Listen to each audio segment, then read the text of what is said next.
Kalian pikir tumbal proyek cuma ada di Indonesia? Bangunan terkenal di dunia kan banyak. Mungkin nggak sih ada tumbal proyeknya?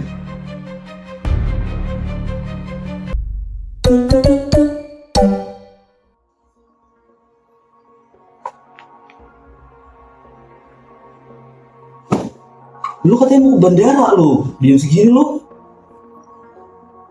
Kalau gua, Apa sih? ini bukan masalah duit ya guys.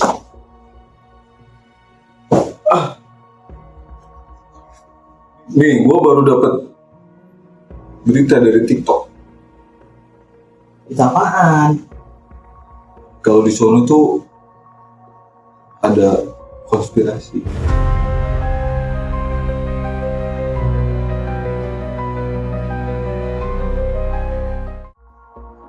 Itu gara-gara itu. Itu duit 15 juta lu beli tiket cuma gara-gara video 15 detik TikTok. Langsung lu batalin gitu aja. Gila. Oh. Gila lu bro. Daripada gue di sono mati ketakutan. Di sana tuh ada konspirasi guys. Gue mau ke Eiffel, gue mau ke Paris. Di sana tuh ada konspirasi kalau pembuatan atau pembangunan Menara Eiffel itu ada tumbalnya.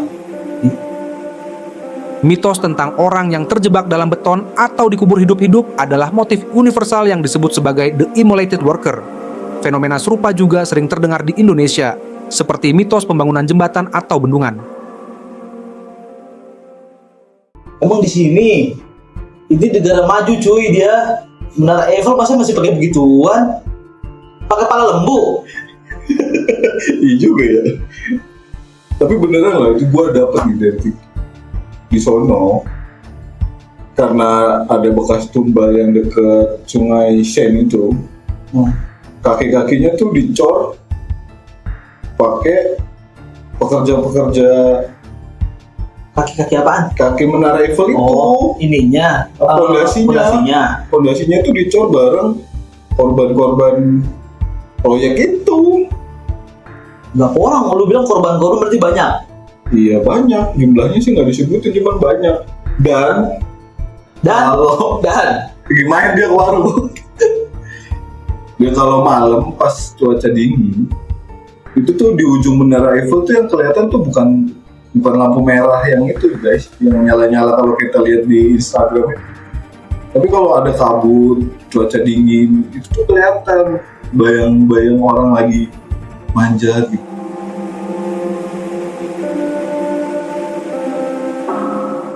Lu bayangin deh, orang manjat Menara Eiffel di musim dingin. Kalau bukan setan apa? Emang udah ada yang lihat pasti bener. Dengan apa? Ada saksinya gitu loh. Ya itu gue dapet beritanya dari TikTok. Pokoknya ada kejadian horornya kalau malam. Itu ada suara-suara dari Menara Eiffel kayak. Itu bukan bolaku. Suara perut lu kali. Ya. Suara perut gue mah. Perut. Main gambus perutnya. Perutnya main gambus. Nah nih, udah ada Jidan. Kenapa? Oh dia. Lu biar dikasih pencerahan. Nih, kasih tahu, cariin fakta tentang konspirasi Menara Eiffel yang katanya pakai tumbal bangunnya. Nih mau berangkat ke sana nggak jadi nih, 15 juta angus nih. Ini kan buat kita. Lah tiket? Oh iya, Lucu itu. rupiah kan sekarang lagi menurun. Sejak kapan dia naik? Menara Eiffel pakai tumbal. Menara Eiffel pakai tumbal. Iya ini gue dapet di TikTok katanya Menara Eiffel pakai tumbal. Kalau yang ngelihat bayangannya jiwanya terhisap di sana, gitu. Daripada jiwa gue terhisap di sana, mendingan gue jiwa raga ini untuk Indonesia. Berdiri nggak nih? Jangan. Lama. Udah siap semua gue nih. Takut mana takut? Cepet bayar. Iya dari sini. Biarin aja. Takut. Cepet. Biar kita kasih pencerahan anak muda satu ini. Udah ngeliat di TikTok, kelihatan 15 detik doang. Aduh. Ya, Waduh. Gak bisa bang ini. Gue lagi ngomong waduh. jadi sebenarnya ya, kalau yang gue baca, lo bisa ngeliat di historical of people. Coba cari di Google banyak. Gak ada yang namanya tumbal proyek. Itu tuh kalau nggak salah sekitar ada 300 pekerja. 300-300-nya hidup. Itu juga ada satu kecelakaan, itu juga bukan karena kesalahan dari pihak proyeknya, karena diri pribadi dia nggak hati-hati. Jadi nggak ada tuh yang namanya apa? Catatan kematian resmi, Gustav Eiffel sangat ketat mengenai keselamatan kerja. Dari sekitar 150 hingga 300 pekerja yang memasang komponen. Di ketinggian, hanya 1 orang yang tercatat tewas.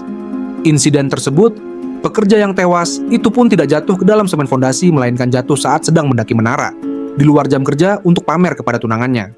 Satu berarti yang meninggal. Iya, satu yang meninggal. Kecelakaan atau gimana? Kecelakaan kerja, cuma Kecelakaan kerja bukan? bukan kecelakaan kerja karena kelalaian sendiri, paham nggak? Kalau lu kecelakaan di sebuah pekerjaan itu kan disebutnya tetap kecelakaan pekerjaan. Tapi kan penyebabnya itu bisa jadi dari proyeknya atau dari individunya. Nah, kecelakaannya itu ya dari diri individunya waktu itu, bukan dari pihak proyek.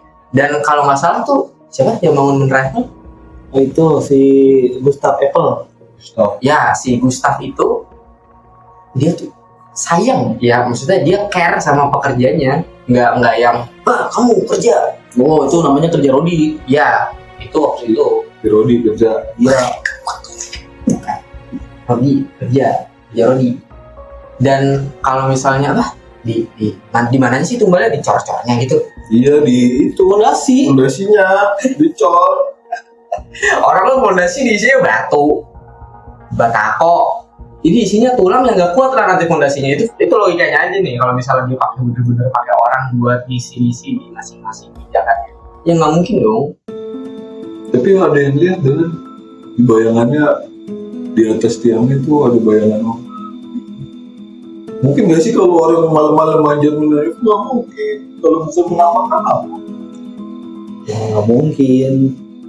Terus ada suara-suara gitu. Mungkin ada besi yang bergesekan di atas kalau kena angin. Pertama itu bisa kalau ini suara itu. Kalau misalnya ada orang yang lihat bayangan di menara Eiffel, biasanya maintenance itu dilakukan ketika jam tidak sibuk kan. Mungkin itu petugas yang lagi maintenance gedung atau maintenance menara Eiffel buat ngerawat malah justru. Kalau ada orang yang lihat bayangan hitam, mungkin dia kabur jauh. Ya, sama kayak ini sih, apa namanya? Lu lagi ngelihat sesuatu yang nggak terlalu jelas. Lu ngeliat baut, lu tahu kan baut menara segede apa sih? Iya, baut batangannya gede. Iya. Gitu. Dan itu apa? Oh iya, kita hari ini temanya seram. Jadi Konspirasi. yang dia lihat itu tuh bukan bayangan. Jadi dia melihat bentuk sesuatu, tapi di visualisasinya jadi kayak muka orang tuh. Itu ada sebutan ilmiahnya. Lupa sebutannya apa. Tapi ada sebutan ilmiahnya, bisa dijelaskan. Tapi itu fakta dari apa tadi? History of Eiffel. Itu bisa cari. Oh, itu ada sejarahnya. Ada sejarahnya. Dan kalau mau runut sejarah bagaimana kenapa Eiffel itu dibangun, bagaimana cara dibangunnya, siapa aja yang ngebangun, siapa perancangnya, itu ada di situ kok. Kalau lu mau nyari, Siapa itu namanya? Gustavo. Oh, itu itunya yang merancang ya Gustavo. Kalau 300 pekerjanya buset deh. Kayaknya ada yang Khoisak. Tapi kan itu namanya data ya. Orang nggak mungkin data jelek ditampilin dah. Misalkan kayak siapa tahu pekerjaannya bukan 300 tapi 600. Yang tercatat 300 hidup, 300 itu dicor. Coba. Susah kalau udah ngeliat TikTok tuh 15 detik doang. Coba guys, coba kalian deh. Percaya mana? 300 selamat atau 300 dicor? Tapi datanya 300-nya selamat. Jangan dia percaya. Gak mungkin buat bikin dia percaya itu susah. Masalahnya gua kesana sendirian kan, gak ada teman, tour guide juga gak ada, gua pakai Google Translate. Apa tadi kesana sendirian? Iya. Lu nggak ngajak. Lu miskin. Aduh. Sedangkan yang numpang kan dia di sini. Nggak usah lah percaya sama konspirasi yang begitu. Kalau lu nyalahin datanya udah lengkap kok. Nggak mungkin data itu dipalsukan. Ya, kita bisa tahu. Mungkin ada kemungkinan. Tapi sekelas data internasional itu juga dipost sama lembaga yang kredibel, kemungkinan kecil untuk data itu dipalsukan. Apalagi Menara Eiffel dibangunnya juga nggak yang lawas-lawas banget lah. Berapa sih tahun berapa sih Menara Eiffel? 1920. Iya. Gue usah nyebut ya, gue gak tahu. 1920 mau menuju Isa itu. Lah, itu mah jam. Iya, jam. Aduh. 1920 udah kelar. Isa sekarang jam 7 Terus kurang. jaminannya gue bisa balik dengan jiwa gue yang selamat? Apa? Gue harus teleponan sama lu terus itu gue. Gini, pertama, nggak ada hubungannya antara lu melihat bayangan lalu jiwa lu tertarik. Itu yang pertama. Dan yang kedua, selama pesawat lu aman, selama tiket lu aman, selama semua data diri lu aman, lu akan pulang selamat ke Indonesia. Nah, satu nih, gue rasa dia fobia naik pesawat ini nih. Iya sih, So-soan beli tiket pesawat, cuma fobia naik pesawat. gue emang takut. Tapi kalau udah berangkat ya mau di apa? Apa yang mau dikata? Tinggal duduk. Gue berapa kali naik pesawat? Horor juga gue, karena gue takut gitu. Jadi kemana-mana pikirannya. Iya. Ada beberapa yang harus naik pesawat, nggak bisa tuh mengejar waktu. Kayak waktu kerja gue harus keluar kota, harus naik pesawat. Gue takut, tapi harus naik ya udah. Di dalam pesawat berdoa itu. Tadi lu 15 juta ya? 15 juta dibatalin karena takut ngeliat bayangan. Lo orang lihat bayangan sendiri aja kadang-kadang kaget dia. Mending lu beli sofa baru. Ya kan gue udah pribadi sama. Diam-diam punya duit segitu banyak ya. Dikikirin sekarang, Mister Kikirin sekarang nih.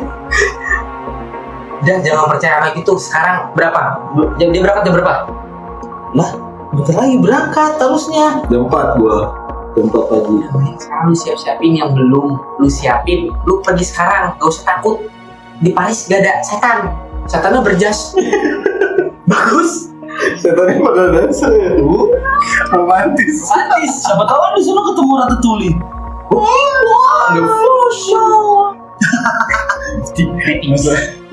Masalahnya gue gak bawa dia. Mana? Kan Ratatouille di rambutnya bisa pindah ke dia. Pokoknya gue masih takut lah. Gue berangkat sendiri. Kecuali lu berdua, salah satu dari lu berdua ikut gua. Biarin ya. Ya, duitnya nggak ada. Gua aja nabung. Aduh. Tapi lu jangan sembarangan kan ngeluarin statement kayak gitu. Tuh arwah dan takutnya dia balas dendam. Tuh kan datang tuh arwah tuh. Arwah mata lo. Aduh. Tokan ise. 15 juta lu banyak. Oh.